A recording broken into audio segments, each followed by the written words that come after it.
we are, let us get together and let's work out the strategy. What is the relevance of Srimad Bhagavad Gita, which we have covered, and India's Upanishads when we talk about what is their relevance in today's education system.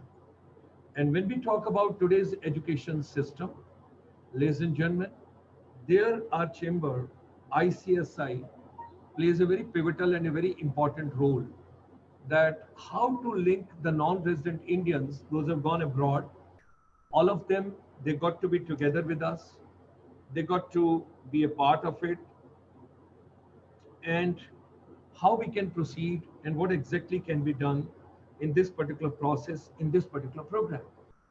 So people from world over joining us, when we take into considerations, we get lots of expertise, we get a lot of valuable inputs from everybody from the world over. So ladies and gentlemen, every Sunday morning, we get Professor Satinder Dhiman from the Woodbury University, Burbank, California, who shares with us what is the significance of Srimad Bhagavad Gita and 10 to 11 important Upanishad, what we have got, what is their relevance as far as our entire system is concerned. Now, I would request my technical team, please share the entire watch party, Facebook, and all other areas with Professor Satinder Dhiman Sahab, because he is finding it difficult to log in. So I would request all the technical team people, please take care. Meanwhile, I'll just share the entire process. What are we doing? How are we working out? What are we planning over here? So, during this lockdown, during this coronavirus, the thought processes are affected, business is affected, physical and mental health is affected, and the main part of the universe, that is education, is deeply affected. When we talk about education deeply affected, it is very important. We have to understand that what exactly is passing through the human mind, and what exactly has to be done to overcome this entire thought process. Okay, to bring positivity and of course to bring connectivity world over, it is very important for us to understand the technical team has to do their work very professionally, and they got to understand the things very well so that you can get everybody in timely. So during this particular process, when the education is deeply affected, we got to understand how to take care of youth, because they are of different age groups, they are at different places, they are in different countries, and all of them, when we have to take into consideration, it is very important, all of us, we have to understand that what exactly is happening, why children are unable to go to their respective schools, colleges, and institutions. And there is a digital divide world over. And particularly, let me share the technical know-how when we talk about most of us in education, we are not technically equipped, we are not technically savvy, and every time we are highly dependent on technical people, including me. When I talk about, I'm also dependent on my technical people. So I think the time has come where I got to understand that slowly and gradually some portion of technology I have to pick up, irrespective what is my age, what is my status, what is my designation, and where I am. You can't be dependent on your technical people all the time, because your technical expert can just send you a small WhatsApp, okay, sir, I'll be available after 10:20 a.m. So you're in a fix. You don't know what to do. So thereby, It is always good, as it happens, that timely actions, timely learning, relearning, upskilling, all that is very important for all the educators wherever we are. And that is applicable to me also, because I got to learn everything my way. Then only I can have a peace. Okay. Let me share further and go on to, from India, we talk about Vasudev Kutumbakam. One world, one love, one family. Professor Sahib has been very kind to join us all the way from United States. So I'm not going to take much of time, and I'll just be flipping through these slides so that quickly I finish it and we get to today's main talk, main sermon, what we have to get. Monday to Sunday. Earlier this term was Monday to Friday. Now we talk Monday to Sunday. And we have made Sunday more busy because Sunday has to be more productive. When you have little time, you got to do value addition to yourself. You got to do value addition to humanity. And those of us who are in education, we try and share as much as possible, whatever we can, with the entire global fraternity. If I share with all of you, those are joining on the Facebook this morning, or those are joining us in the webinar, you must have got my messages from 4 a.m. in the morning onwards, because you are in different time zones. To all my friends in Australia, New Zealand and Fiji, I sent across around 4 o'clock. Then I moved to Southeast Asia. Wherever we have got people, those understand this cultural and heritage values, I reach them because they are 3.5 hours ahead of us. As far as India is concerned, I started from 6:30 until 8:30, 2 hours I've been sending to all of you so that the information should reach everybody. So 4 o'clock to 8:30, 4.5 hours. And that too as a reminder to all of you that let's empower the entire humanity, the entire globe together. And if I share with you, there is no honorarium being taken by Professor Satyendra Dhiman Sahib. And it's a late evening in America. He joins us. He shares his thought process. How many days and how many nights and how many years he has come to different places in India and world over, where he has gone and he sat in the feet of those monks and those saints and those Siddhipurush, all those people. And whatever he learned from there, he wants to pass it on to the humanity. Because, ladies and gentlemen, we all are not permanent over here. But yes, information is permanent over here. Today also we enjoy Mohammed Rafi, Mahendra Kapoor, Mukesh, everybody's song. And they sung in different moods, different lyrics and different musicians. They all have given so much to universe. And the voice which they left over here, and जो अपनी कलम से वो लिख के छोड़ गए, वो सब हम आज भी गुनगुना रहे हैं और एंजॉय कर रहे हैं. Similar way, I am a very true disciple and a student and a learner. I want to learn from each one of you, those join this particular program. Whether you join on Facebook or you join directly in the webinar, I'm the most humble student. I want to learn from all of you. And I always, every time that this program comes, I feel I do not know anything. I have not learned anything. I have not picked up anything. Because every time, life is full of challenges. Life is full of crises. Life is full of difficulties. Sometimes you have got technical glitches. Sometimes you have got some other difficulties. There's so much all around happening that you want to live peacefully, but something happens, and that basically takes your entire thought process into a different arena. Anyway, let's come. आइए शिक्षा को प्रासंगिक बनाएं, making education relevant, और शिक्षा के साथ साथ जीवन संचालन की कौशलता क्या है. And whenever I learn from professor Satyendra Dhiman साहब, जीने के लिए पढ़ना है या जीवन के लिए पढ़ना है, कि just to acquire some skills for living, or is it a life skills what we have to learn? From our chamber, we learned that the next crisis world over is going to be on water. So Jal hi Jeevan hai, Jal Sanrakshan zaruri hai. That's why we started this particular series on 5th of June on the World Environment Day. On Saturday morning, we talk about Lord Buddha's teachings in today's education. And every time we get so much of learning, because I never knew 500 million plus people world over, they are the followers. And International Buddhist Confederation, Venerable Dr. Dhammapiya ji.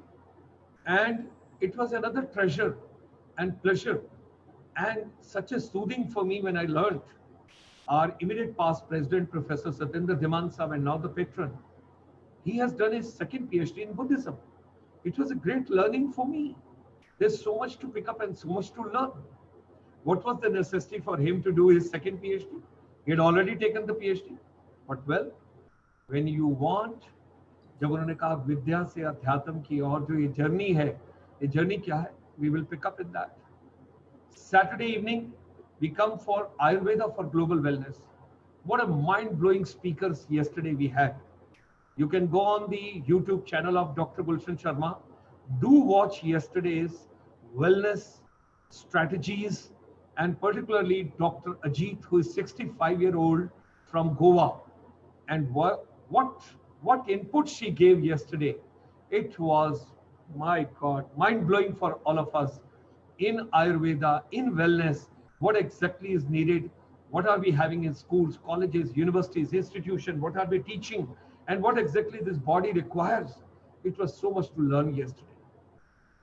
After this morning pious program, which we hold in the morning, early morning on Sunday, we will be going to Northeast in totality, Northeast India and ASEAN in the evening at 5 p.m. today. 7 p.m. because a lot of challenges are there at present to the youth and to the people, those are already in the job, in the micro, small, and the medium enterprise. So we will be taking care of that. And today at 7 p.m., we will be having the CMD from the NSIC, who just finished his tenure, and that is the Ministry of Micro, Small, and Medium Enterprise. He'll be with us. Our chamber from morning till evening, every day, Monday to Sunday. We are on with everybody. And I'm so grateful, right from Central Asia, Middle East, Mongolia, all the places where the people are joining us from. This is the research which our chamber has carried out right from 25th of March. Basic food is the necessity. Basic health, your wellness is very important. And education will have altogether a new norms in the coming times. And B2B will be no more business to business. It's back to basics, what we have to understand. And ladies and gentlemen, जब तक ये मस्तिष्क की गरारियां चल रही हैं, whatever human mind can conceive and believe, they can achieve. Let's come together for making education relevant. It's a global confluence of educators, motivators, technocrats, counselors, wellness experts, corporate and government administrators and decision makers, because the new education policy in India has come. Our deepest regards and heartiest congratulations to Honorable Prime Minister of India, Education Minister of India, what was known as Minister for HRD earlier, and his entire team. They have done a wonderful job. And as every stakeholder and Professor Dhiman Sahab also, before this education policy was announced, he told India needs a thorough research work. That has been given a lot of emphasis. And second part he gave, the teachers have to be emphasized. Teacher education, teacher empowerment is very important. So that is also being taken care of in this.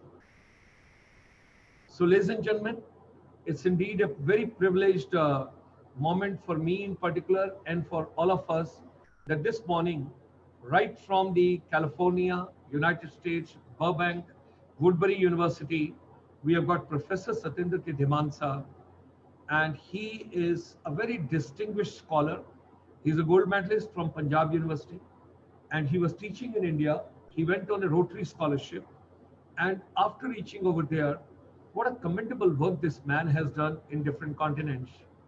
He's recognized as a lead thinker for his pioneer contribution to the field of holistic leadership, workplace spirituality and well-being, and sustainability. Professor Dhiman Sir, is a sought-after keynote speaker at regional, national, and international conferences. In 2013, he was invited to be the opening speaker at the prestigious TEDx conference in California. Professor Diman has won several prominent awards in teaching, scholarship, and services, including the prestigious ACBSP International Teacher of the Year Award, where he was selected as the winner from among 500 member universities in the USA. This international award is the highest possible honor that can be bestowed upon a business faculty in a given year. What a pleasure to have him every Sunday with us.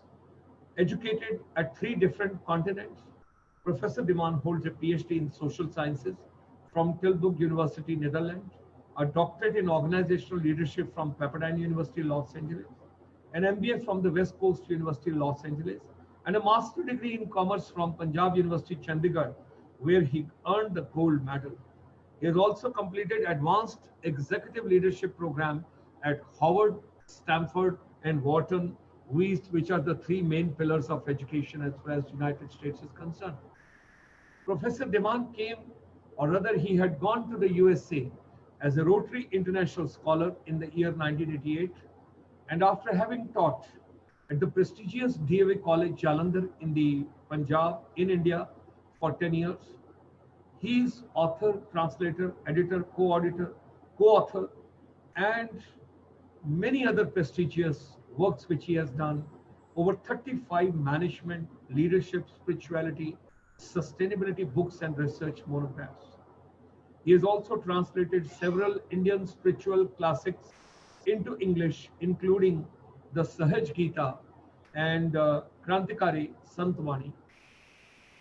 Ladies and gentlemen, at this age, in a very humble way, I accept and I admit that for the first time, I knew only Srimad Bhagavad Gita, but I never knew that there is a Sahaj Gita, there is a Anu Gita, and there are so many other versions of Gita.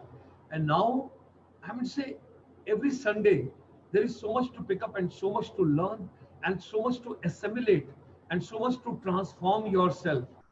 And he has served as accreditation consultant, evaluator, and site visit team leader for the Accreditation Council for Business Schools and programs for more than 20 universities in America, Canada, Europe, and Asia.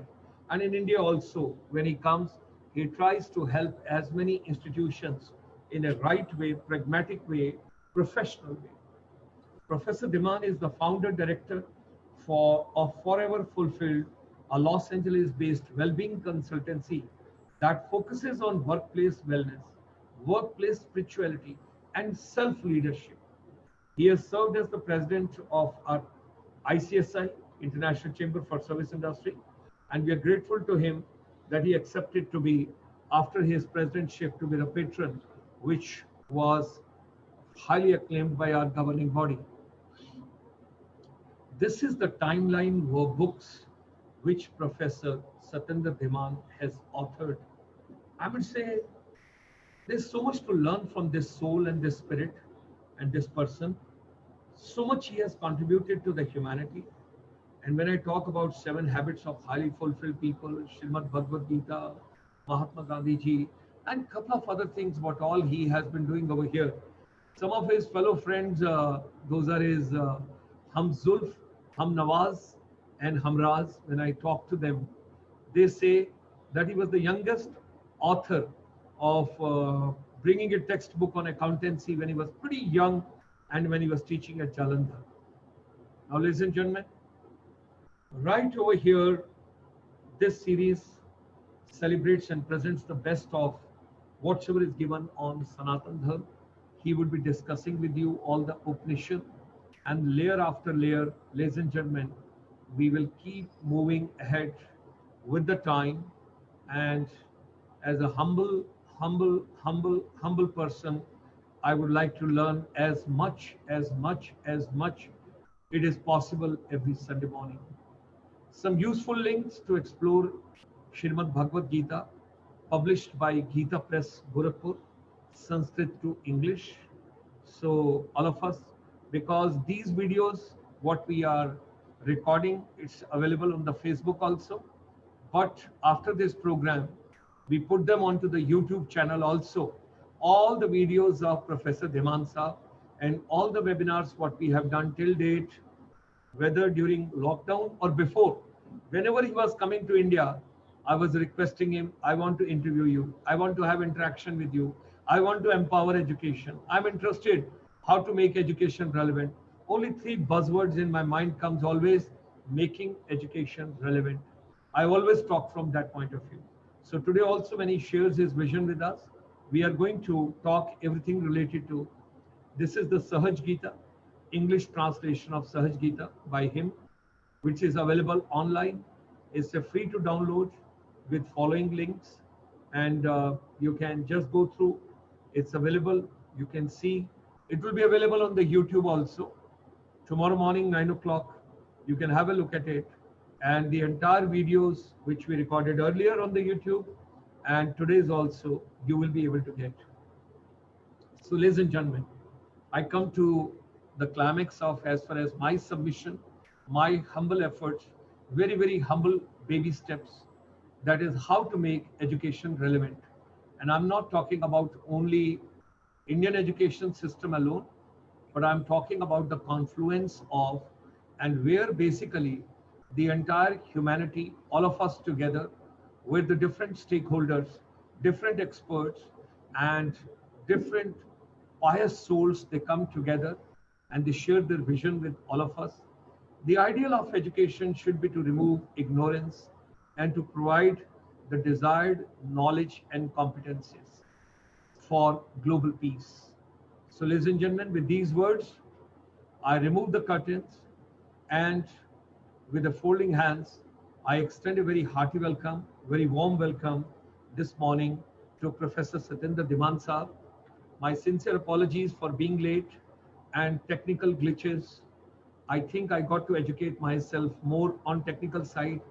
I will make sure I learn more, I pick up more, and I equip myself more. And next Sunday, 9:25, I should be there so that we can start timely. Today's delay, ladies and gentlemen, I am the sinner and I got to be punished on that. So, well, I accept any punishment whatsoever you give it to me. I take it in a very humble way as a humble student. So with these words, hearty welcome to you. Pleasure to have you with us. Thanks for joining on Sunday morning, and let's make this morning very pious and further spread your fragrance, your knowledge, your vision, and your wisdom with all of us. With these words, Professor Satyendra Dhiman Sahab, live from Woodbury University, Burbank, California.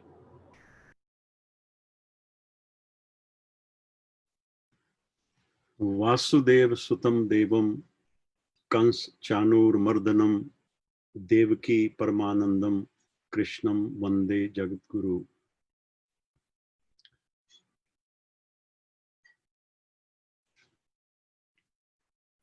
ओम सहना भवतु सहनो भुनक्तु सह वीर्यं करवावहै तेजस्विनावधीतमस्तु मा विद्विषावहै. सर्वे भवन्तु सुखिना सर्वे सन्तु निरामया सर्वे भद्राणि पश्यन्तु मा कच्चित् दुःख भाग भवेत्. Today, because there is this celebration of Ganesh Chaturthi, let me remember Lord Ganesha. उनका आवाहन कर लें, वो विघ्नहर्ता हैं. Sharma ji, I need to apologize because the problem was on my end. The links that you are sending they were going to my spam folder. So it is not your fault.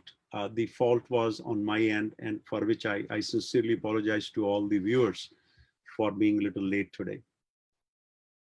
So let's do Lord Ganesha's Avahan. Om. The beauty of this mantra is that Lord Ganesha is Vignharta. Om Vakratunda Mahakaya Surya Koti Samprabha Nirvignam Karume Deva Sarvakareshu Sarvada. O Lord Ganesha, remove all the obstacles from our way. in all possible ways. Nirvignam karume deva sarva kareshu sarvada.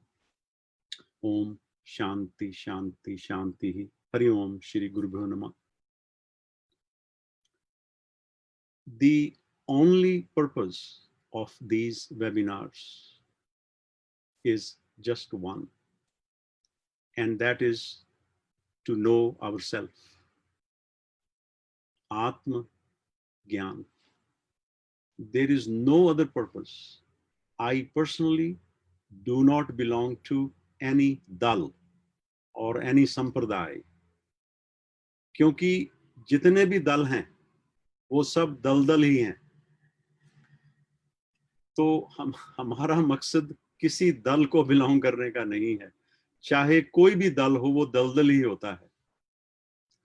The only purpose here is to share some pointers regarding how to cognize, how to realize our highest self.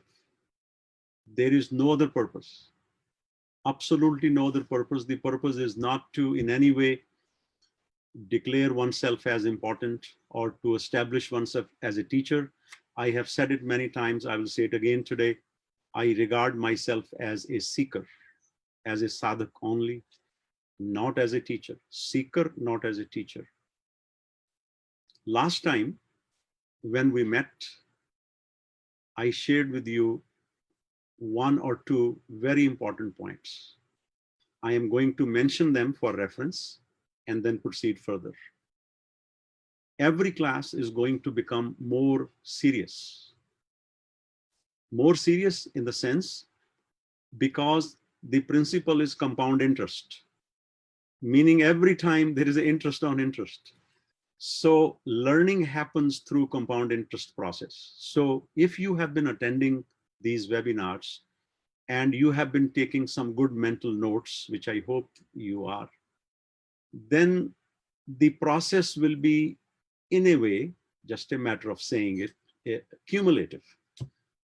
And if you listen with a clear mind, with a silent mind, then some deepest doubts may be cleared right here, right now. So last time I said that the most important thing for a student, for a seeker, is to take a correct standpoint, take a correct perspective. Because you see, Bhagavad Gita is Bhagavad Gita.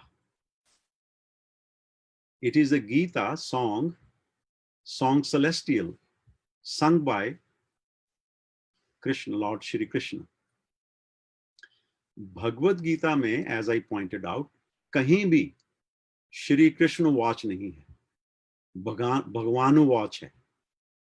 That is, Lord Krishna has spoken from the standpoint of the highest self, the supreme Purushottama, highest self, Shri Bhagavan, Shri Bhagavanu watch. Very beautiful point to be noted. So in order to understand Bhagavad Gita and Upanishads, we have to take a stand, we have to assume a standpoint for the time being of the same level, at least intellectually, from which those rishis and Lord Krishna has spoken about Srimad Bhagavad Gita. Without that, we will not be able to understand. हमें शास्त्र दृष्टि develop करनी पड़ेगी. अब हमारी संसार दृष्टि, that is very good for व्यवहार, for transacting in the world. That is very important. अध्यात्म विद्या हमें ये नहीं सिखाती कि अपनी विद्या में छू कर जाओ.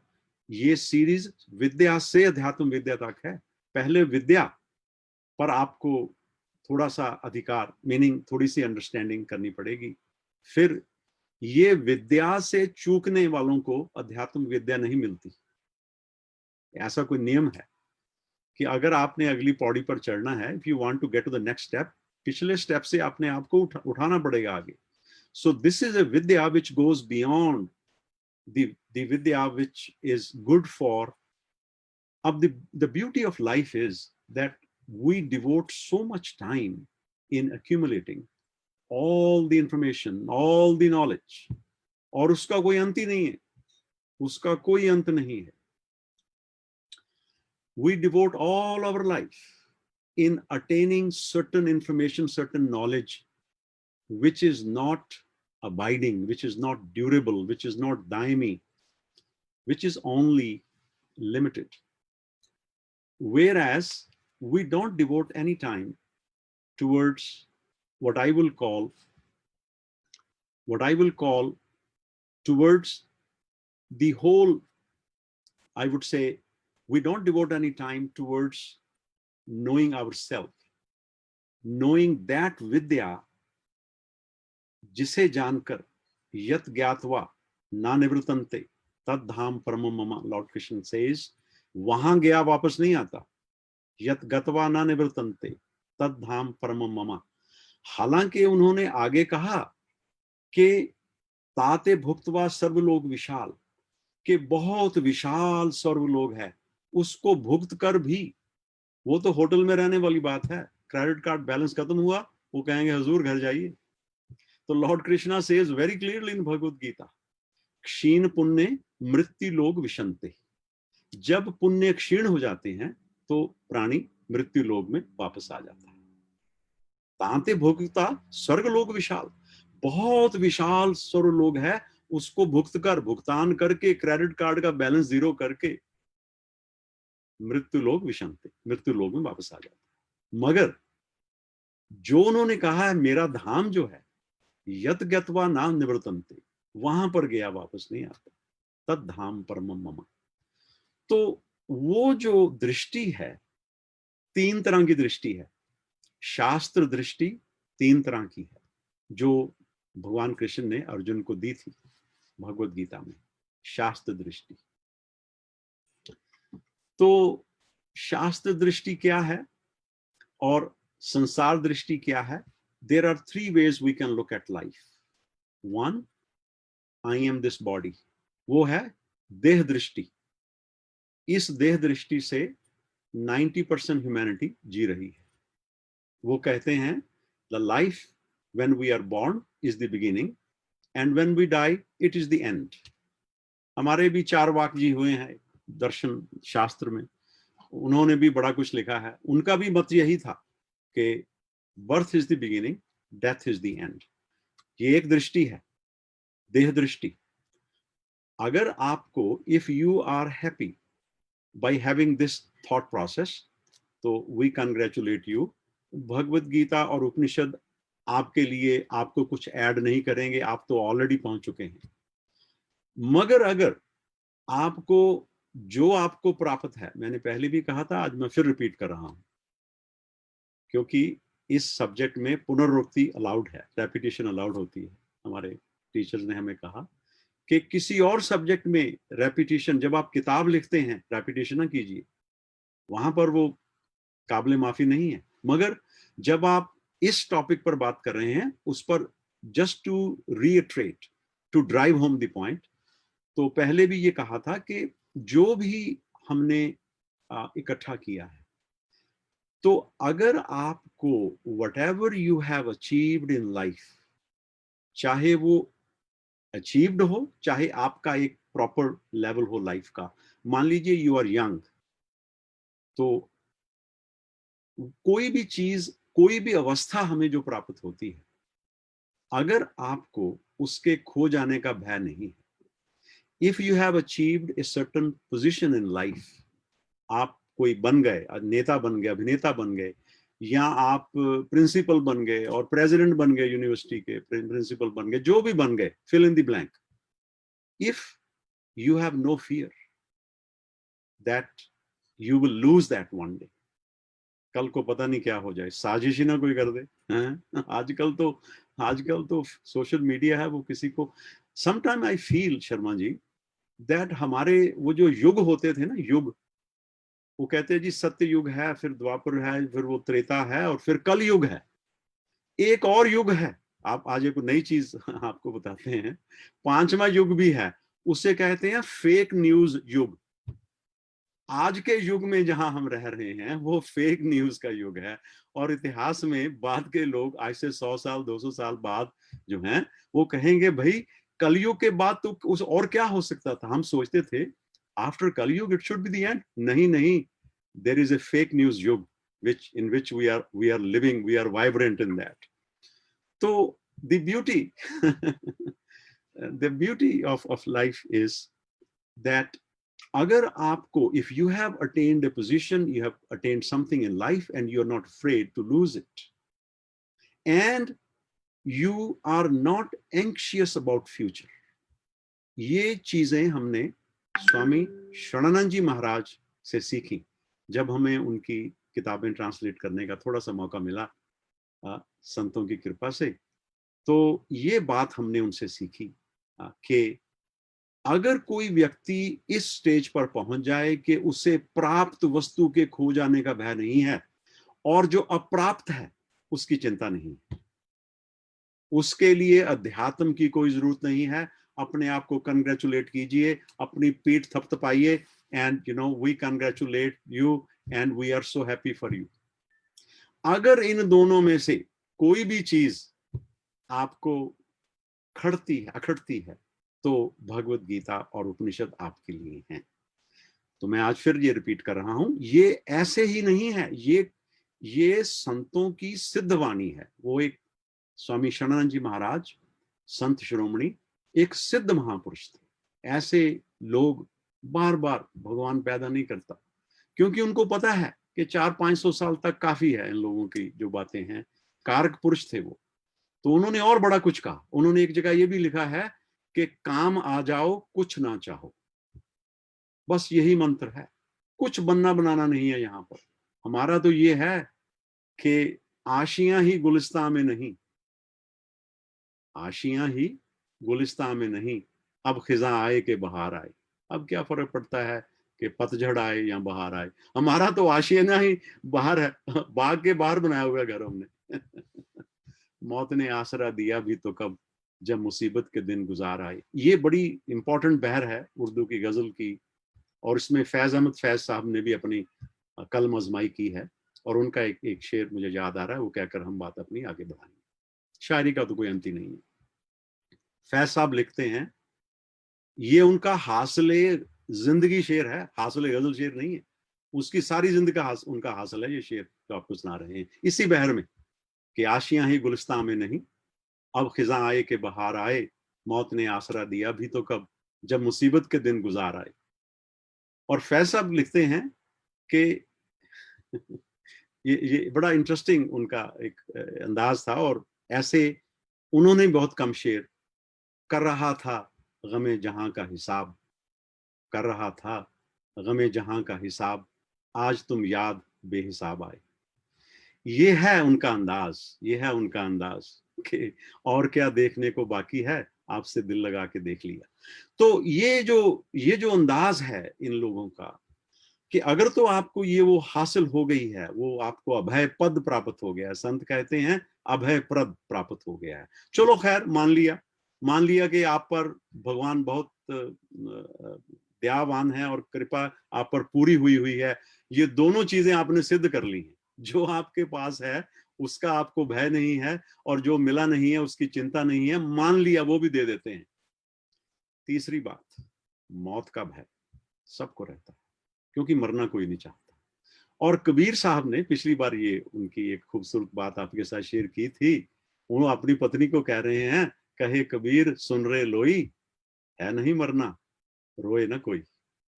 तो ऐसा भी कोई पद है, ऐसा भी कोई ज्ञान है जिसको पाकर भगवान कृष्ण कहते हैं यत ज्ञातवा अमृतम अश्नुते, जिसे जानकर अमृत तत्व की प्राप्ति हो जाती है। तो एक दृष्टि तो है देह, मैं पैदा हुआ हूं, फिर मैं कौमार्य से यौवन, यौवन से जरावस्था, और जरावस्था के बाद मेरी मौत हो जाएगी। ये एक देह दृष्टि है।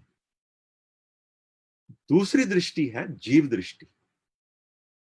जीव दृष्टि ये है जैसे कि 9 out of 10 world religions believe कि आप पहले यहाँ हैं फिर आप कहीं और चले जाएंगे, स्वर्ग में चले जाएंगे, वो सोचते हैं। ये एक अलग टॉपिक है, आज हमारा मकसद उसकी बात करने का नहीं है। जैसे एक शायर ने कहा है, तू खिला है तो इसी धूल में मिलना है तुझे। शरीर के बारे में कहा है, तू खिला है तो इसी धूल में मिलना है तुझे, वो तो खुशबू है उसे अगले नगर जाना है।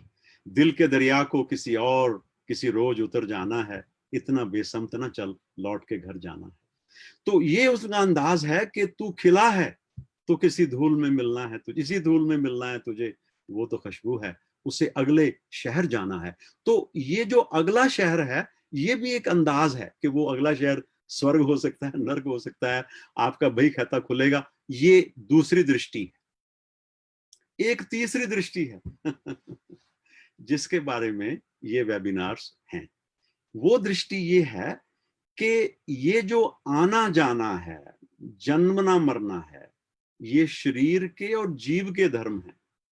ये सिर्फ शरीर और जीव के धर्म है। मैं तो नित्य शुद्ध बुद्ध मुक्त स्वभाव हूं, मैं तो आत्मा हूं। ये आत्मा की दृष्टि है। क्योंकि आत्मा जो है ना, देखिए एक बार पहले भी जिक्र हुआ था, imagine A cup thinking about itself. तो कप अगर अपने आप को कप मान के सोचता है, from the stand point of being a cup, it thinks that one day I was created, someday I was created, and one day I will break. तो मेरा जन्म और मृत्यु हुई। तो ये है कप दृष्टि ये है कप दृष्टि। तो एक कप के अंदर का जो स्पेस है, वो कप कहता है मेरा है, सारी जिंदगी इसी पर लगी हुई है, मैं मेरी की जेवड़ी, गल बंधे हो संसार, दास कबीरा क्यों बंधे जाके राम आधार। जिन्होंने प्रभु को आधार कर लिया है वो क्यों बंधे, बाकी दुनिया जो है वो मैं मेरी की। तो कप जो है उसके अंदर के स्पेस को अपना मान रहा है। ये है जीव दृष्टि। तो भाई जब कप अपने स्पेस को अंदर को मानेगा तो फिर उसके बड़ा कप भी नजर आएगा उसको कोई। There will always be somebody more slimmer, more wealthier, more beautiful than you, more intelligent, more smarter, more slimmer, more beautiful, at the fill in the blank. There will always be somebody who is better than you. तो ये तो अंत ही नहीं है, फिर तो आप कभी भी खुश नहीं हो सकते। तो जो कप है वो हमेशा कंपेयर करता है अपने आप को। कभी बड़ा कप उसके सामने आ जाए तो वो अपने आप को छोटा फील करेगा, और अगर छोटा कप, खुदा ना खास्ता कोई छोटा कप उसके पास आ जाए तो फिर वो अपनी डींगे हिटने, डींगे बतानी, बड़ी बड़ी अपनी शेख चिली की बातें करने बंद नहीं करेगा। मगर ये संसार की प्रॉब्लम ही यही है कि आप कभी कंपैरिजन से बाहर नहीं आ सकते। कभी पास्ट का कंपैरिजन है, कभी फ्यूचर की चिंता है, और प्रेजेंट में हम दूसरे लोगों से कंपेयर करते हैं। तो इससे बाहर निकलने के लिए कप को एक और दृष्टि, एक उसकी कप दृष्टि है, एक उसकी दृष्टि है कि मैं, ये जो अंदर मेरे स्पेस है वो मेरा है और मैंने इसको बिल्कुल बचा के रखना है। Please don't come close to me. हमारे यहाँ अमेरिका में बड़े लोग हैं, आप किसी के थोड़ा पास, आजकल तो कोरोना ने 6 फीट डिस्टेंस कर दिया, थैंक गॉड। मगर देयर वाज ए टाइम कि if you are somebody sitting in an office और आप उसके खुदा ना खास्ता थोड़ा सा नजदीक आ गए तो वो कहेंगे you are invading my space. वाह, वी आप अपने साथ लेकर आए थे ये स्पेस और साथ लेके जाएंगे। जिस थाने दा तू मान करेसी तेरे नाल ना जासी थाना। बुले शाह कहते ने कि जिहड़ियां चीजां दा तू मान कर रहे हैं ये तेरे नाल नहीं जाणगियां। तो ये एक स्पेस की दृष्टि है। कप की सीमितता को अपना मान लिया है, मैं मान लिया है। इस शरीर में देह बुद्धि हो गई कि मैं ये हूं और ये मेरे हैं। यही अर्जुन की प्रॉब्लम थी कि मैं अर्जुन हूं, पांडव हूं, और ये कौरव है, मेरे भाई हैं और मेरे ये दादा हैं, दादा समान हैं, और मेरा टीचर है, मैं इनसे कैसे लड़ूं। तो वो बुद्धि जो है वही बुद्धि है उसके कप वाली, अंदर का सीमित स्पेस है। भगवान कृष्ण उसको कह रहे हैं। अब देखिए एक और कप उस कप के पास आता है, उसे गुरु कप कहते हैं। वो भगवान कृष्ण वाला कप है, बड़ा बड़ा प्यारा कप है। वो उस कप को आगे ये कहता है, मेरे दोस्त तू बड़ा चिंतित लग रहा है, you look very sad. What happened? कोई रियासत खो गई है? कहता नो, द प्रॉब्लम इज कि मैं टूट जाऊंगा, मुझे बड़ी प्रॉब्लम है, आई एम वेरी अफ्रेड। मौत का जब एक दिन मुय्यन है, गालिब कहते हैं मौत का जब एक दिन मुय्यन है, जब मौत का एक दिन डिसाइडेड है, नींद क्यों रात भर नहीं आती? फिर कहता मुझे रात भर नींद क्यों नहीं आती जब पता है मुझे मरने का दिन तो फिक्स्ड है, why I am still worried? That is the question. तो एक दृष्टि ये है, कप को ये बता दिया जाए कि मेरे दोस्त, the space within you and the space outside you are one undivided whole, WHOLE। उसमें कोई फर्क ही नहीं है। बस ये दृष्टि देती है हमें भगवत गीता, और कुछ नहीं देती। आपको अमीर नहीं बनाएगी, सिर्फ आपके मानसिक गरीबी को दूर कर देगी। Only your mental poverty, impoverishment will be removed. That's all. Nothing more, nothing less. ये आपको अगर if you have come to these webinars कि आपको हम कोई चमत्कार करके बताएंगे, वो चमत्कारी लोग कुछ और होते हैं, वो हमारा मकसद नहीं है। हमारा तो यही है, हमने गुरुओं से यही चमत्कार सीखा है कि किसी चमत्कार की जरूरत ही नहीं है, जिंदगी वैसे ही बड़ी खूबसूरत है। चमत्कार की तो उनको जरूरत है। भगवान कृष्ण अर्जुन को कहते हैं कि कोई कोई, दूसरे अध्याय में शुरू में कह दिया उसको, आश्चर्यवत पश्यति, आश्चर्यवत इस आत्मा की बात को सुनता है, देखता है, कोई आश्चर्यवत इसकी बात को सुनाता है। लोग आश्चर्यवत बता रहे हैं क्योंकि ये बात ही बड़ी आश्चर्य की। कप को आत्मदृष्टि मिल गई, बड़ी आश्चर्य की बात है। इससे बड़ा आश्चर्य क्या होगा? कप मुक्त हो गया, कप अपने कप पने से मुक्त हो गया। Now the cup used to think, I'm a cup only, I'm going to break one day, that is gone. The cup used to think that I'm limited space, and because of that वो प्रतिस्पर्धा थी, competition था। जिंदगी में सारी problem ही ये है, यही प्रॉब्लम है। ये सिर्फ अध्यात्म की प्रॉब्लम नहीं, अध्यात्म में भी है। लोग अध्यात्म में आकर भी बड़े बाबा बनना चाहते हैं। वो कहते हैं जी कि अगर आप किसी को कहें ये सबसे बड़ी खाई है पैसे और दूसरी चीजों की खाई तो है ही है। हमें संतों से सुनने का मौका मिला कि इन खाइयों को पार किया जा सकता है। स्त्री पुरुष की एक खाई है, फिर पहले तो पैसे की है, फिर कंचन कामनी की, उसके बाद की खाइयां शुरू होती हैं, सही जो खाई है। और सबसे बड़ी खाई है कि मेरा मान हो, मेरा सम्मान हो।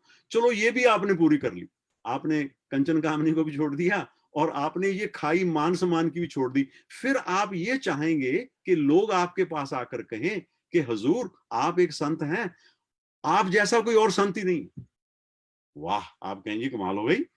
तो तो इन सारी चीजों से आपको बड़ा ध्यान रखना पड़ेगा, नहीं तो चूक हो जाएगी। देखिए, संसार में फिसलेंगे तो शायद अध्यात्म में जाकर उसका रेजोल्यूशन हो जाए, मगर अध्यात्म अल्टीमेट गेम है। वहां अगर पैर फिसल गया तो उसका कोई काबिल माफी गुनाह नहीं है। फिर और कहां जाएंगे? इसलिए बड़ा फूंक मार मार कर, श्रुत धारा कवियो वदंती, इसको कहा है कि ये खंडे की धार है। ऐसे समझदार लोग कवियो वदंती, कवि इसके बारे में ये बात करते हैं, बुद्धिमान लोग कहते हैं this is a it's like a razor's edge, sharp, walking on a razor's edge, डगमगाए तो कट मरे, निश्चल उतरे पार। कबीर साहब कहते हैं ये खंडे की धार है, साधु कहाना कठिन है, ज्यों खंडे की धार। कबीर साहब ने दूध का दूध पानी का पानी किया हुआ सबके लिए। साधु कहाना कठिन है, बहुत मुश्किल है काम, ये रास्ता बड़ा मुश्किल है। ये नहीं है कहीं और काम नहीं बना तो धर्म के ठेकेदार बन गए, ये वो चक्कर नहीं है। इसलिए हमने कहा हम किसी दल को बिलोंग नहीं करते, क्योंकि बहुत बड़ी दलदल है ये, मजहब जो है बहुत बड़ी फांसी है। तो हमारा मकसद सिर्फ ये है, भगवत गीता और उपनिषदों के जरिए, संत वाणी के जरिए एक ऐसी दृष्टि प्राप्त करना, आत्मदृष्टि प्राप्त करना, जिसके प्राप्त करने के बाद यत ज्ञातवा ना पुनर्मोहम, उसके बाद दोबारा मोह नहीं होता, हो ही नहीं सकता, फिसल नहीं सकता आदमी। एक ऐसी निष्ठा आ जाएगी आपको। क्योंकि देखिए, ज्ञान वो है जिसमें संशय ना कोई हो, डाउट ना कोई हो। Doubtful knowledge is no knowledge, it is as bad as ignorance. तो ज्ञान की लेवल्स हैं। एक लेवल है ज्ञान का जिसे आप कहते हैं जी हमने सुना था, वो सुनी सुनाई बात हो गई, चलो अच्छी बात है, ना सुनने से अच्छा है सुना, आपने सुन लिया। एक था कि आपने पढ़ा था किताब में, आग जो है वो आपने किताब में आग की picture, you saw a picture of fire in the book, वो भी अच्छा बात है। फिर आपने ये कहा okay that is one type of knowledge of fire, then I saw there was a smoke and where there is a smoke there must be fire, अनुमान लगा लिया आपने, वो भी एक लेवल है नॉलेज का। फिर आपने कहा कि आई सा ए हाउस ऑन फायर, मैंने आग जलती देखी, एक वो भी नॉलेज है। अब पहले तो आपने सुना था, फिर आपने पढ़ा, देखा, आग को पिक्चर देख ली उसकी, फिर आपने देखा कि आग लगी हुई थी, फिर खुदा ना खास्ता आपका हाथ जल गया खाना बनाते बनाते, वो भी आग का नॉलेज है, डिफरेंट नॉलेज है उसका। वो जो आग का नॉलेज है, अनुभव सिद्ध नॉलेज है, वो कुछ और है। उसको प्राप्त करके उसको फिर पुनर्मोह नहीं होता।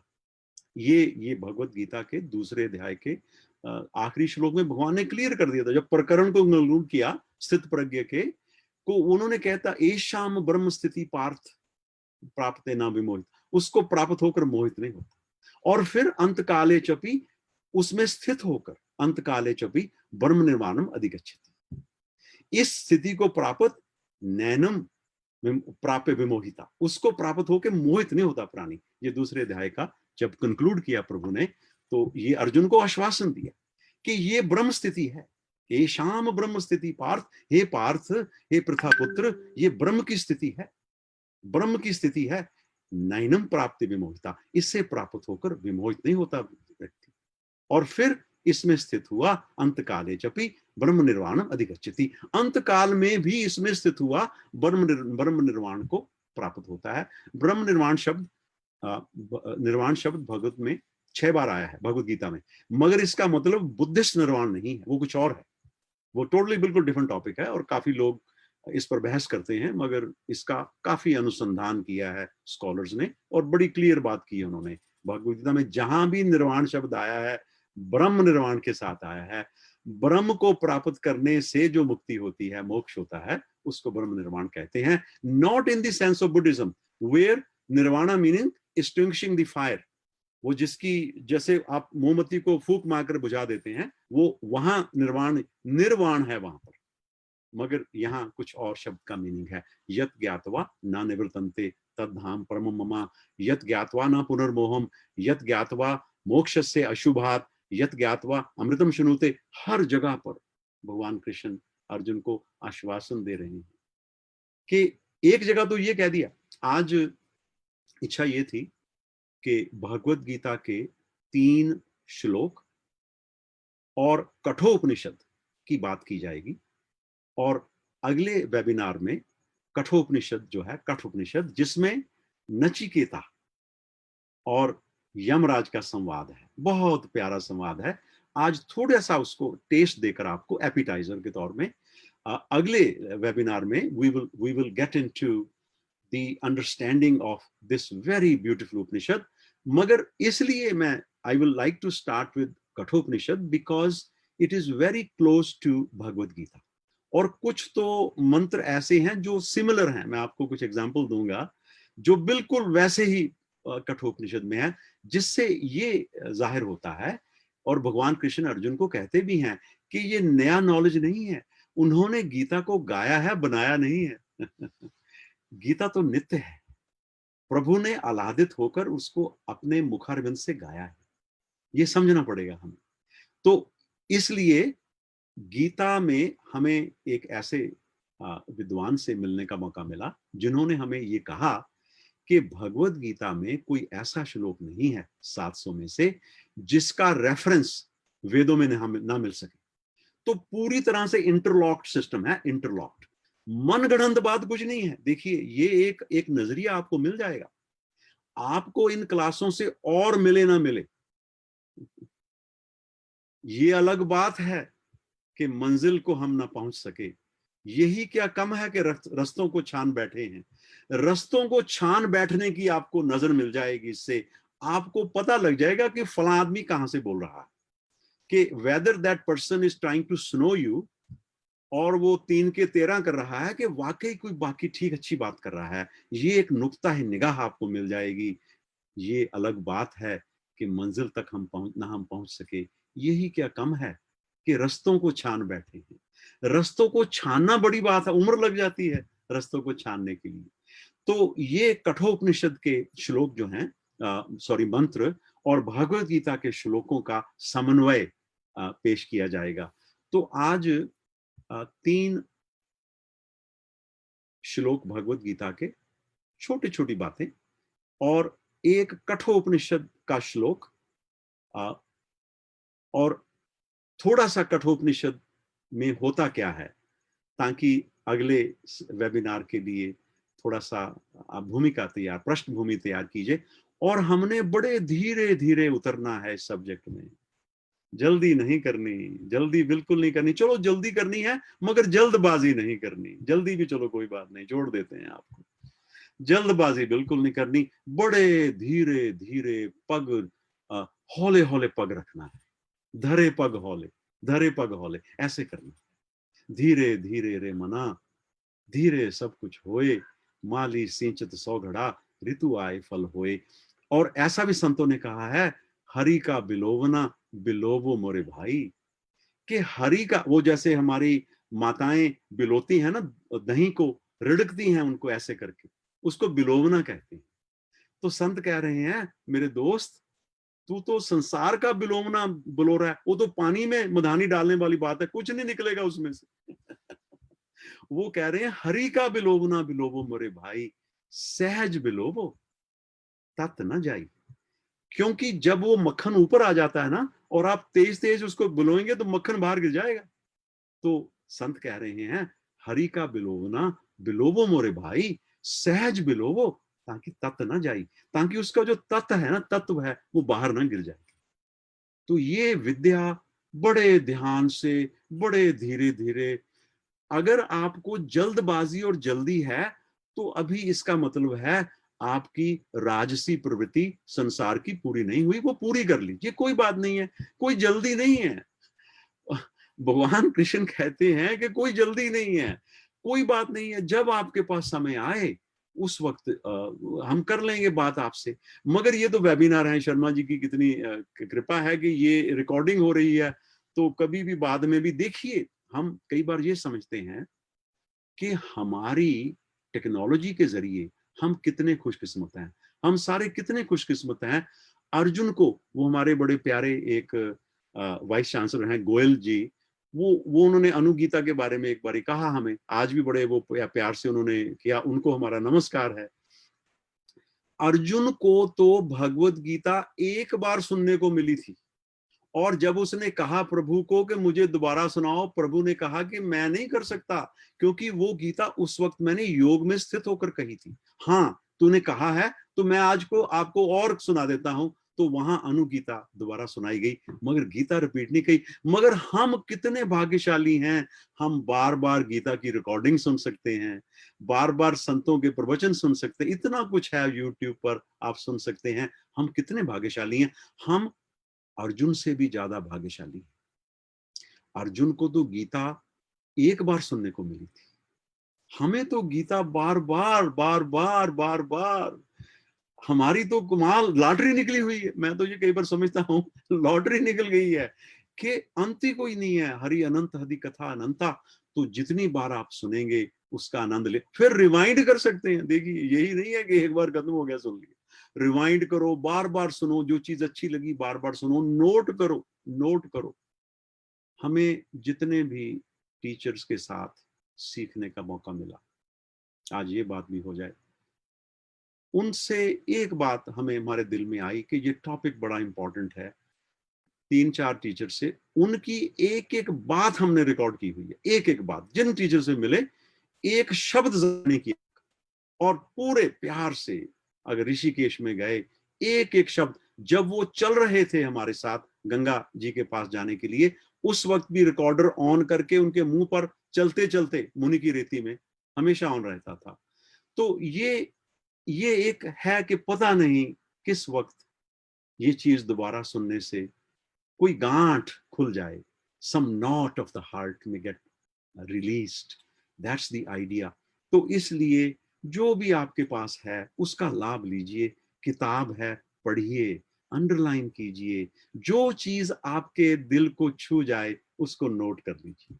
ये एक छोटी सी बात है। मैंने एक दिन अपने टीचर से पूछा कि should I highlight on the book, should I highlight, जैसे आजकल हाईलाइट करते हैं अंडरलाइन, तो उन्होंने मुझे मुस्कुराकर कहा, no, you should highlight on your heart. अपने दिल पर अंडरलाइन करो, किताब पर अंडरलाइन करने से क्या बनेगा। तो ऐसे ऐसे लोग हैं। तो मैं आपको ये कहना चाहता हूं कि हम भाग्यशाली हैं, वडभागी हैं हम। गुरबानी में आता है वडभागी, हम वडभागी हैं कि हमें हरि का बिलोवना बिलोने को मिल रहा है। और सहज बिलोवो, तो हम बड़ी सहजता से, अगर आपके को जल्दी है तो शायद कोई जल्दी ज्ञान देने वाले लोग भी हैं, आप उनसे ले सकते हैं, मगर यहाँ तो हम खुद साधक हैं, तो हम, हमारे अपनी मंद बुद्धि है और हम बड़े धीरे धीरे और हौले हौले पग रखेंगे, तो अनफोल्ड करेंगे धीरे धीरे, जैसे हमें बताया गया, प्यार से दिन ब दिन 5 साल 7 साल लगातार, पर धीरे धीरे धीरे धीरे कंपाउंड इंटरेस्ट है, और फिर किसी वक्त बात बन सकती है, किसी वक्त। कभी तो दीन दयाल के भनक पड़ेगी कान, राम राम रटते रहो जब लग घट में प्राण। वो कह रहे हैं तुलसीदास जी कि जब तक इस दिल में, और एक जगह और बड़ा खतरनाक उनका एक है, बड़ी खतरनाक चीज है, वो कह रहे हैं तुलसी अपने राम को, ये हमें अपने जीजा जी से सुनने को मिला था, हमारे बड़े प्यारे हैं जीजा जी, तुलसी अपने राम को रीज भजो या खीज, चाहे खुश होकर चाहे गुस्से, खिज के खीज तुलसी अपने राम को, यहां तक छूट दी हुई है, चाहे प्यार से चाहे गुस्से से, वैसे गुस्से से क्यों भजो, मगर छूट दे दी आपको, तुलसी अपने राम को रीज भजो या खीज, धरती फेंके उगेंगे उल्टे सीधे बीज, बीज को चाहे सीधा फेंको चाहे उल्टा फेंको मगर वो उग जाएगा। इसलिए तुलसी अपने राम को रीज भजो या खीज, धरती फेंके उगेंगे उल्टे सीधे बीज। तो ऐसा है, जिस प्रकार से भी आप भज सकते हैं, टूटी फूटी जुबान में आप बच्चे याद करते हैं, वो उनको ज्यादा अच्छा लगता है। भगवान को जितनी सिंप्लिसिटी होगी हमारे अंदर, जितनी सरल स्वभाव, वो बड़ा पसंद करते हैं। कुटिल स्वभाव मोहे तनिक ना भाई, प्रभु जी कहते हैं कुटिल स्वभाव, वो जो अंदर की कुंठता है, कुटिलता है, उसको ही दूर करना है। प्रभु तो अंदर बैठे हुए हैं। तो ये हमारा मकसद है इन वेबिनार्स में कि तो भगवत गीता के 3 श्लोकों, मैं इसलिए नंबर बता रहा हूं कि कुछ लोगों ने हमें कहा कि जी नंबर बता दिया कीजिए, तो नंबर भी बता देते हैं। दूसरे अध्याय का 16वां, 2nd chapter 16th and 17th shloka, और वो पूरे नहीं है, आधे आधे श्लोक जो है रेलेवेंट है आत्मज्ञान के लिए। तो 2nd chapter 16th and 17th shloka and 7th chapter 7th shloka. और कठोपनिषद के तो खैर बहुत मंत्र आएंगे, मगर आज एक ही मंत्र है जिस पर कुछ विचार करने की कोशिश करूंगा मैं, समय की नजाकत को देखते हुए। तो पहले तो उसमें अध्याय 1 वल्ली 3 11वां मंत्र लेंगे। अध्याय 1 वल्ली 3 तीसरे मंत्र से 11 मंत्र तक सारे ही बड़े प्यारे मंत्र हैं, मगर एक मंत्र से थोड़ा सा आपको उसका थोड़ा सा मतलब उसका पता लग जाएगा कि ये क्या है, मगर स्टोरी भी उसकी सुनाई जाएगी। तो 2nd चैप्टर के 16 श्लोक में बहुत प्यारी बात कही है, सत्य की परिभाषा दी गई। तो हमारा मकसद इन टॉक्स का क्या है, इन वेबिनार्स का क्या है? One and only one, self knowledge. वो सुकरात की एक बात है, नो दाई सेल्फ, उसमें से दाई शब्द को गिरा देना है। नो सेल्फ, सीधा जान लेना, साक्षात अप्रोक्षात। ये है भारत की खूबसूरती, हिंदुस्तान की खूबसूरती है ये। क्या भारतवर्ष की क्या खूबसूरती है कि वहां तो कहा गया नो दाई सेल्फ, यहां कहा गया है कि नो और सेल्फ में सबसे बड़ा जो ऑब्स्टिकल है वो दाई का है, योर अपने अपने अहम का है, अहंकार का है, ममकार का है, ममता और अहमता का है। जब आप उसको दूर कर देंगे तो नो और सेल्फ, बल्कि नो भी नहीं रहेगा, सेल्फ ही रह जाएगा, एक ही चीज रह जाएगी, तद एकम जिसे कहा गया है, तद एकम सत्यम जिसे ओम के नाम से कहा गया, वही रह जाएगा। ये मकसद है भारतीय संस्कृति का, ये मकसद है इन वेबिनार्स का, कि थोड़ी थोड़ी धीरे धीरे उस आत्मज्ञान की तरफ बढ़ना है, ताकि हमें पहले क्लैरिटी होगी, स्पष्ट ज्ञान हो जाएगा, स्पष्ट। I once asked my teacher, I said, isn't Atmagyan doesn't it mean knowing yourself with clarity? He said, yes. आमतौर पर मैं जो भी पूछता हूँ वो ना कर देते हैं, वो कहते हैं नो यू आर रॉन्ग, और मुझे बड़ा अच्छा लगता है क्योंकि सुधार रहे हैं, बुरा नहीं लगता। यही तो खूबसूरती है कि वो जब सुधारते हैं अच्छा लगता है। तो कभी कभी 100 में से एक बार कह देते हैं ठीक है, तो वो मुझे अच्छा लगा, चलो वो भी अच्छा लगा। तो स्पष्टता से अपने स्वरूप का ज्ञान आत्मज्ञान है। तो क्लैरिटी से सर्टिट्यूड आएगा। ये बड़े खूबसूरत शब्द हैं, थ्रेडबेयर। वो मुझे कहते थे try to understand things threadbare. Threadbare meaning बिल्कुल साफ और बिल्कुल थ्रेडबेयर, यानी कि धागे, कपड़ा नहीं, कपड़े के धागे के भी रेशों तक चले जाइए आप। दिल तो क्या रूह में उतर गए होते, ऐसा है। तो ये जो रेशों तक थ्रेडबेयर जाना है, वो उसमें भगवत गीता में सत्य की परिभाषा 2nd चैप्टर 6th श्लोक के शुरू में दी गई है। पूर्वार्ध भाग में क्या कहा गया है? ना सतो विद्यते भावो ना अभावो विद्यते सता। बड़ा सिंपल श्लोक है ये। ना असतो विद्यते भावो, असत्य का कभी भाव नहीं होता। जो anything which is untrue has no existence, has no being. ना असतो विद्यते भावो ना अभावो विद्यते सता, और सत्य का कभी अभाव नहीं होता। देखिए कितनी खूबसूरत डेफिनेशन भगवत गीता दे रही है। और फिर अगले अध्याय में भी अभी भगवान जो उनको लगा लोहा गर्म है, अर्जुन का लोहा गर्म है, एक और स्ट्राइक कर दो। और अभी वो रिकवर हुआ ही था इससे अर्जुन, और अगले में कह दिया अविनाशी तु तत्विधि येन सर्वम इदम ततम, के यहां पर जो सारा ब्रह्मांड जिससे ओत प्रोत है उसको तू अविनाशी जान।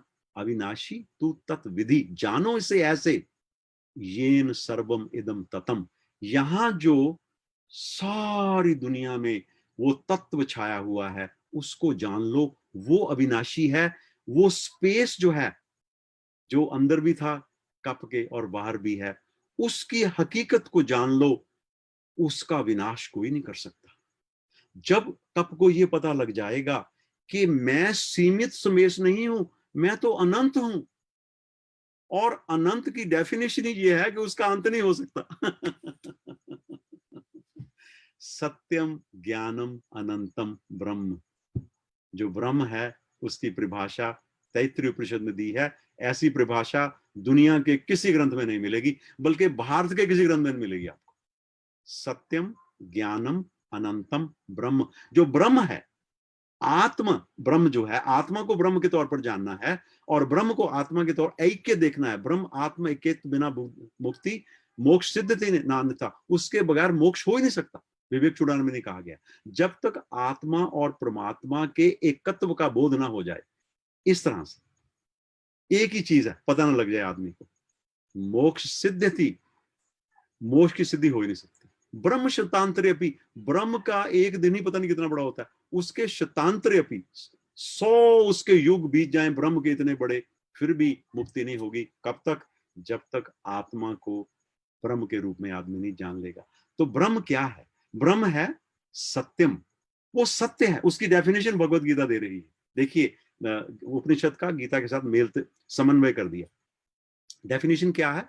ना असतो विद्यते भावो ना अभावो विद्यते सता। ना असतो विद्यते भावो, जो असत है उसका भाव नहीं है। असत कभी होता ही नहीं है। उसको आप वो पकड़ ही नहीं सकते आप। संसार असत्य है। असत्य कैसे? आप कहेंगे आप कैसे कह रहे हैं? I can see it, I experience it, it's real. संसार इस तरह से सत्य नहीं है। संसार इस तरह से सत्य है कि जो आपको नजर आ रहा है वैसा नहीं। Number one. नंबर टू, वो सत्य से सत्य नहीं है। सत्य का सत्य नहीं है। सत्य जरूर है, सत्य से सत्य। That is not the truth of the truth, the real of the real. क्यों? क्योंकि संसार का एग्जिस्टेंस आपके होने पर डिपेंड करता है। हमारी नजर पड़ने से नजर आते नजारे हैं।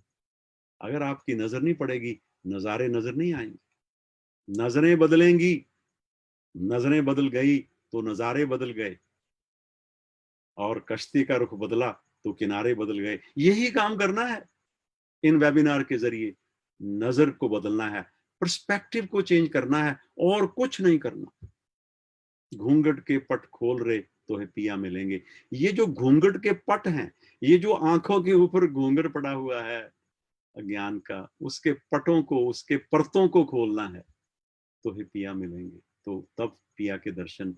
खोल ले पलक, पाले झलक, कबीर साहब कहते हैं।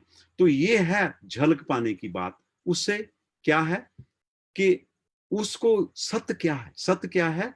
जो तिराकाल अबाधित हो, तीनों कालों में जिसको बाधित ना किया जा सके। सत्य पास्ट में भी सत्य होता है, प्रेजेंट में भी सत्य होता है, फ्यूचर में भी सत्य होता है। वो डेफिनेशन है सत्य की। तो वो कह रहे हैं सत्य का, प्रभु कहते हैं कभी अभाव होता ही नहीं। तो जब आप अपने सत्य को जान लोगे, आत्मा के रूप में, परमात्मा के रूप में, ब्रह्म के रूप में, उसका कभी अभाव होगा ही नहीं। गारंटी दी है शुरू में। और फिर कहा है आगे चल के कि अविनाशी तू तत्विधि। वो चीज अविनाशी है जिस चीज को हम सब पार, इसीलिए संसार में हमें कभी पूर्णता, खुशी नहीं मिलती। क्यों? वो अविनाशी नहीं है। संसार तो नाशी है। हमें नजर आ रहा है, हर चीज नजर आ रही है, दिन ब दिन नजर आ रही है। हमारा शरीर बूढ़ा हो रहा है, सबका शरीर बूढ़ा हो रहा है। मृत्यु जब बच्चा पैदा होता है उसी दिन से शुरू हो जाती है। उसकी परिसमाप्ति डेथ वाले डे पर होती है। मगर इसमें ये समझने वाली बातें हैं, समझने वाली बातें हैं कि ये नहीं कि वो एक दिन आया मृत्यु का। ना ना ना, आपको याद होगा परीक्षित की स्टोरी बड़ी प्यारी है श्रीमद् भागवत में, भागवतम में। परीक्षित राजा थे, बड़े बड़े बड़े कमाल के राजा थे। उन जैसा उनका जो इतना प्यारा वंश था, जिसके जिसके दादा अर्जुन हो, और जिसके आगे फिर सारे लोग उनके साथ जुड़े हुए थे। तो परीक्षित को भगवान ने बचाया था गर्भ के अंदर जाकर, रोशनी देकर। और परीक्षित को रोशनी इतनी अच्छी लगी प्रभु की, वो ब्रह्मास्त्र को रोकने के लिए प्रभु आ गए थे। कुछ बार in Mahabharata lord Krishna has interfered, this is one of them. और परीक्षित जो था, उसको लाइट प्रभु की अंदर जो नजर आई थी माता के गर्भ में, जो बचाने के लिए प्रभु की लाइट आई थी, वो इतनी प्यारी लगी कि वो बाहर आकर भी ढूंढ रहा है, परीक्षा कर रहा है, इसलिए उसका नाम परीक्षित था। तो वो he was once going for hunting, I think, and प्यास लगी, so he felt thirsty and he went to a nearby hut. वहां पर एक ब्राह्मण ध्यान कर रहे थे और इन्होंने कहा कि मुझे पानी पिलाओ। उन्होंने अपना ध्यान नहीं तोड़ा।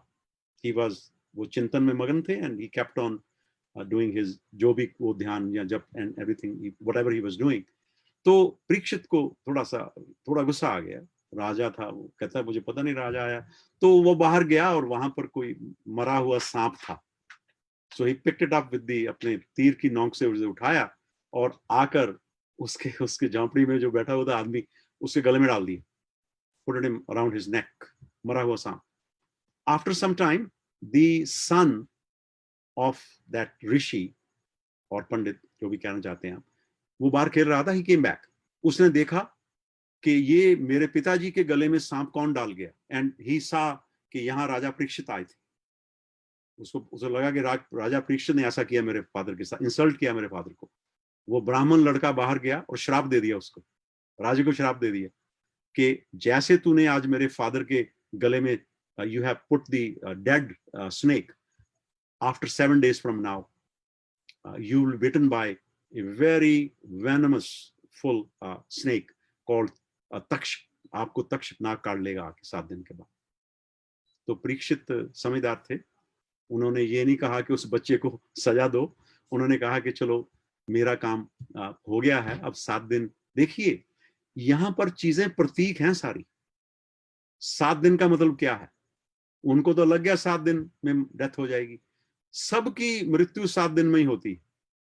जो हफ्ते के 7 दिन होते हैं ना, उसमें किसी न किसी दिन मृत्यु होनी है. तो सिंबॉलिक मीनिंग ऑफ स्टोरी का ये है. और एक मीनिंग ये भी है कि उन्होंने जाकर शुकदेव जी से, जो वेद व्यास जी के पुत्र थे, उनसे फिर भगवत श्रीमद् भागवत सीखा. और इन 7 डेज उन्होंने ये कहा उसको, परीक्षित को, राजन तुम ये पशु बुद्धि छोड़ दो. क्लियर शब्द लिखा हुआ है उसमें, पशु बुद्धि. क्या पशु बुद्धि? कि मैं मर जाऊंगा, कि तू शरीर है. इस पशु बुद्धि को छोड़ दो.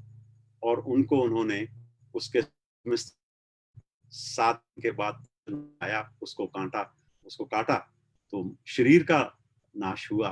मगर वो तो अविनाशी तत्व के साथ एक हो चुके थे शुकदेव जी के ज्ञान से. तो वो ज्ञान प्राप्त करना है 7 दिनों के पहले.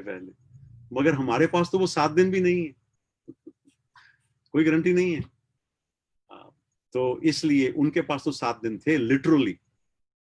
तो हमारे पास 7 दिन नहीं है.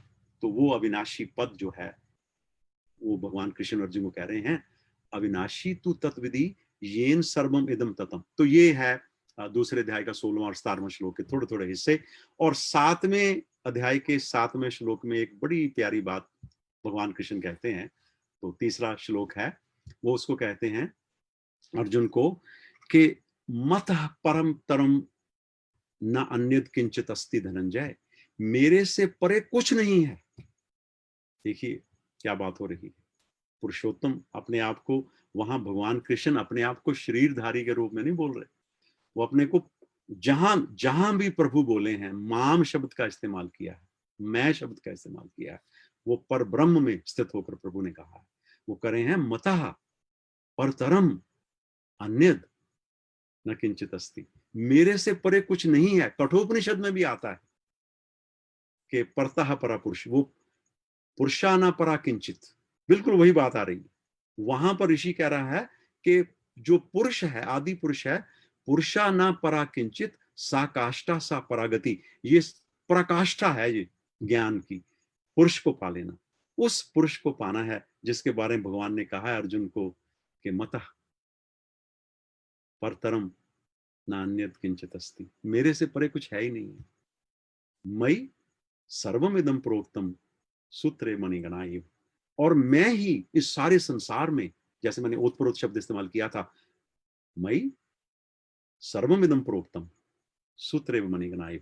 मैं ही इस सारे संसार में, जैसे एक सूत्र में मणिये, वो मन के जड़ दिए जाते हैं, मेरे में सारा संसार, मेरे रूपी धागे में, सर्वाधिष्ठान में वो सूत्र मणिगणा एव कहा. एव मैंने as if like the beads. मणिगणा एव सूत्रे. वो मैं सूत्र हूं जिसमें सारी दुनिया की माला प्रोई हुई है. मेरे से परे कुछ नहीं है. मेरे को जान लो.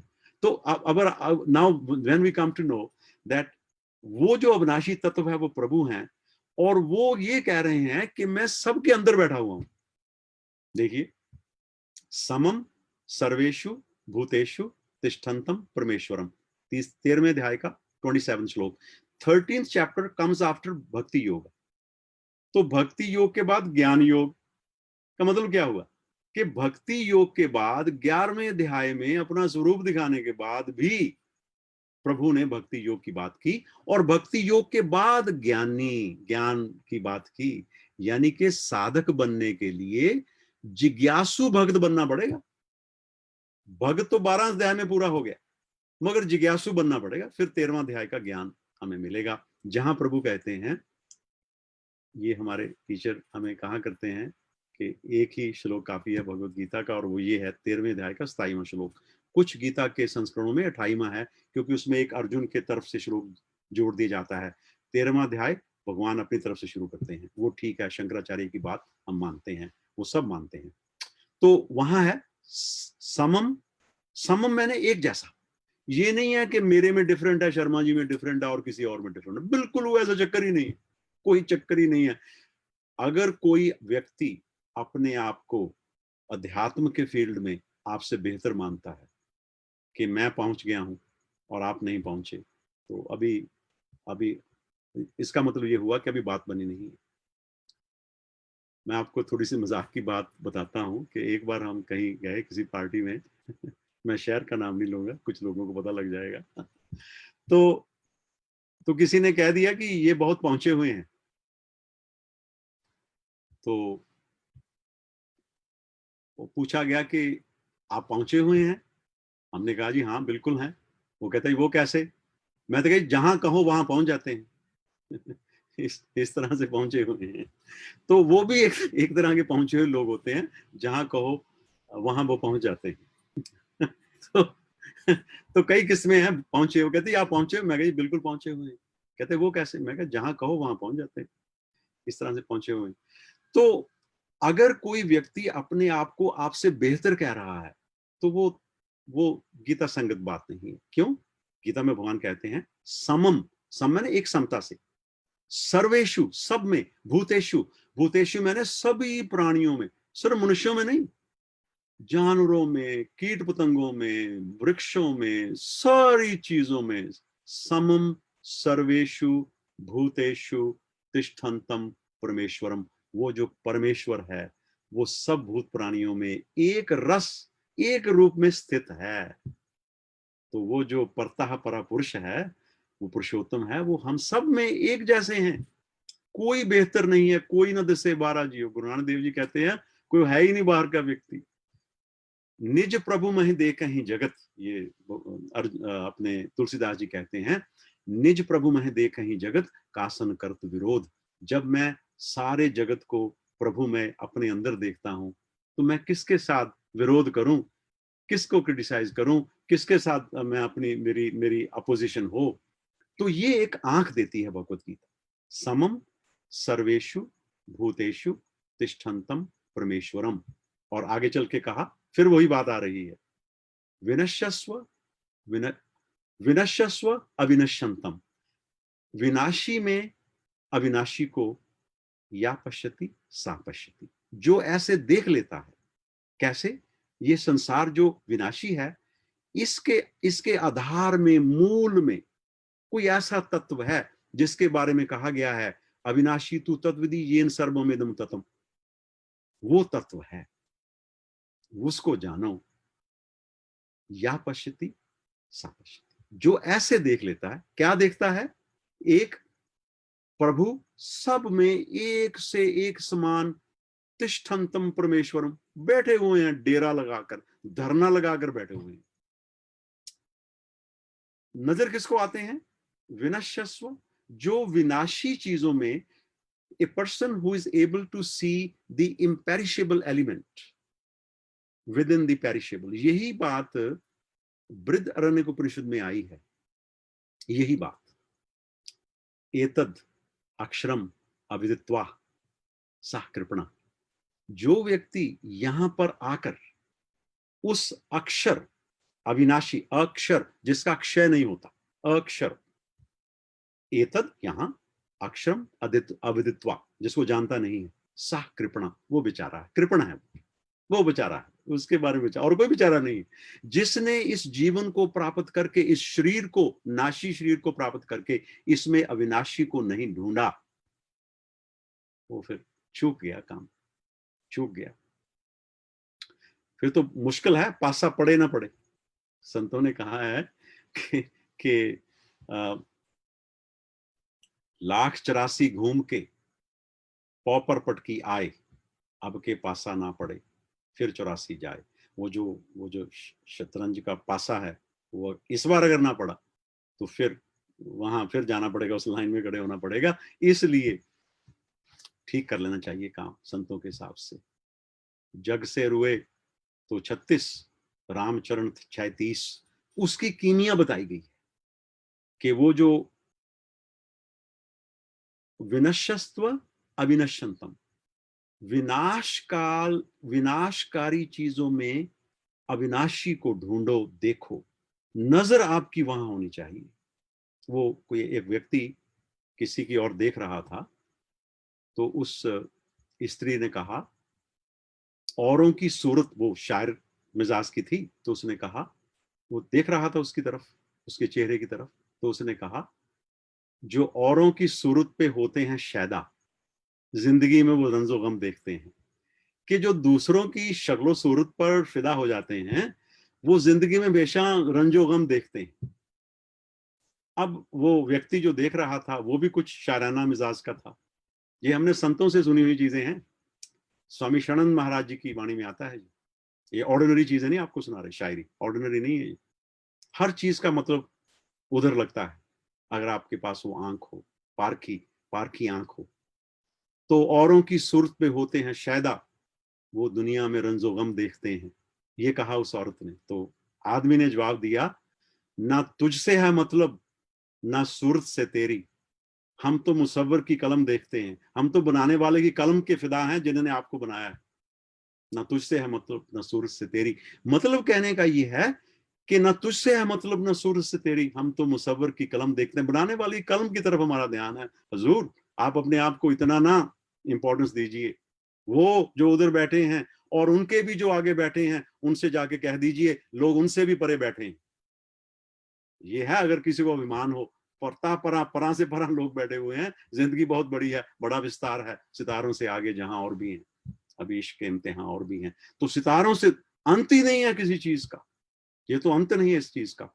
तो ये जो नजर है कि हम तो मुसव्वर की कलम देखते हैं, कि उस विनाशी चीज में जो अविनाशी तत्व है उसको जानना भगवद गीता जी देती है। परतः परा पुरुष, ये कठोपनिषद का फर्स्ट चैप्टर के 13 फर्स्ट चैप्टर की थर्ड वल्ली का 13 श्लोक है, जिसमें आता है कि पुरुषा न परा किंचित, सा काष्ठा सा परागति, उससे ऊपर कुछ नहीं है। तो आज समय ज्यादा हो गया, हम कुछ लेट शुरू हुए थे। हमारा मकसद सिर्फ एक है शर्मा जी, आज एक और छोटा सा सूत्र देकर बात अपनी पूरी वाणी को विराम देंगे। और वो छोटा सूत्र क्या है? ये है मकसद हमारी जिंदगी का। और मकसद रहे होंगे लोगों के, हमारा मकसद सिर्फ इतना छोटा सा मकसद है।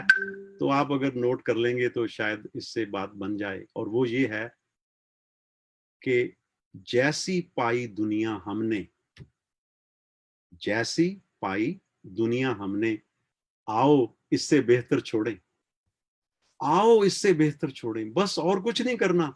जो दुनिया, जो जीवन भगवान ने हमें दिया है, छोड़ने वक्त थोड़ा सा इससे बेहतर करके जाएं। और हमारे हाथ में कुछ नहीं है।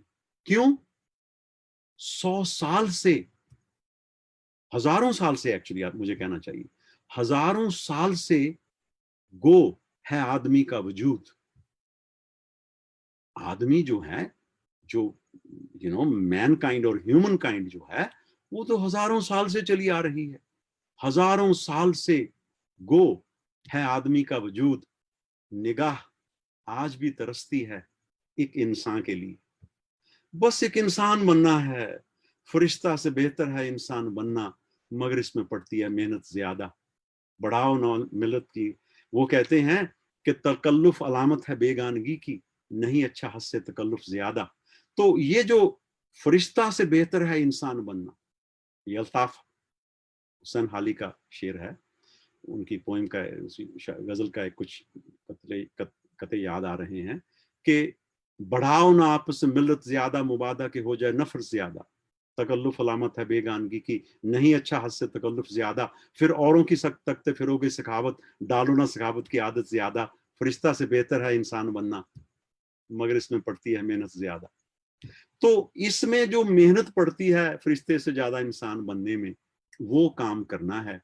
और वो पर्पस है भगवद गीता के सारा और उपनिषदों की सारी बात का। तो आज इतना ही कहकर हम, अगर आप इजाजत दें तो मैं अपनी वाणी को विराम दूंगा कि पूरा, अगर आपने कुछ कहना है तो कहिए, मगर मेरे सर से तो पूरी बात ओके। पूरा प्रभ आराध्या, पूरा जाका नाव, नानक पूरा पाया पूरे के गुण गाओ। पूर्णमदः पूर्णमिदं पूर्णात् पूर्णमुदच्यते पूर्णस्य पूर्णमादाय पूर्णमेवावशिष्यते। ओम शांति शांति शांति। ओम श्री गुरुभ्यो नमः। हरि ओम। नारायण नारायण नारायण। मिलते हैं जी अगले रविवार को। धन्यवाद, बहुत बहुत शुक्रिया। अब आप विश्राम कीजिए एंड शुभ रात्रि। धन्यवाद। Thank you sir.